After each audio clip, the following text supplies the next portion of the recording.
Are you going to play for Wales one day? Yeah. You're going to play football. Oh, she's going to kick the ball. You're going to score a goal? Yeah.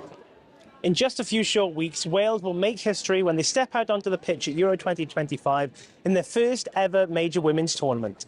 The men's side have had success in recent years, obviously with Euro 2016, World Cup qualification and players like Gareth Bale taking centre stage. But this summer it's the women's turn to cement their legacy as Rhian Wilkinson's side go up against the best of the best across Europe. Wales's national women's side only came into existence in the early 90s, so the rise really has been remarkable. But it's no secret that the build-up to the Women's Euros has been a fraction of what we might have seen for the men's. How excited are people in Cardiff for the Euros next month?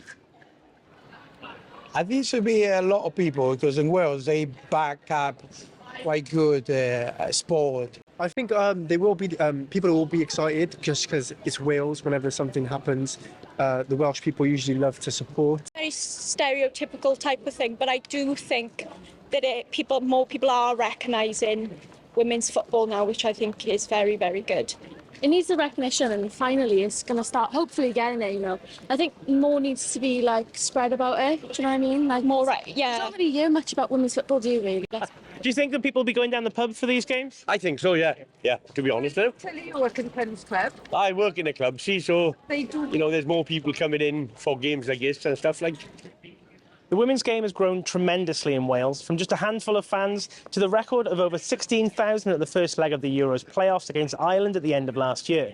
The appetite is clearly growing and people want to see it continue. There's plenty of girls out there who want to play football, but there's not any girls' teams for them, so they have to join the boys' team.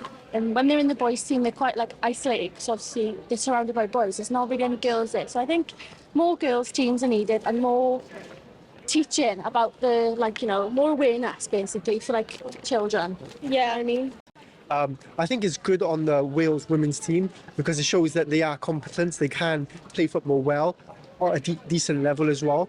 But I think now, if they just maintain their professionalism and the quality of football, say 10 years down the line, it will become a bigger thing and more people will get involved. So I think it should be a good response on this. It's what you say, because they are no mans. They don't got much advertising, much stuff, so yeah, you're right about this. I was aware of it, but I think it's quite good that there's females participating in the sport in Wales. It's such a shame that there's not more publicity about it, and it's such a shame that if it was men's football, it'd be a huge different thing, yeah. So I want to know about it, I want to be supported, because it's women's, it's less followed, unfortunately.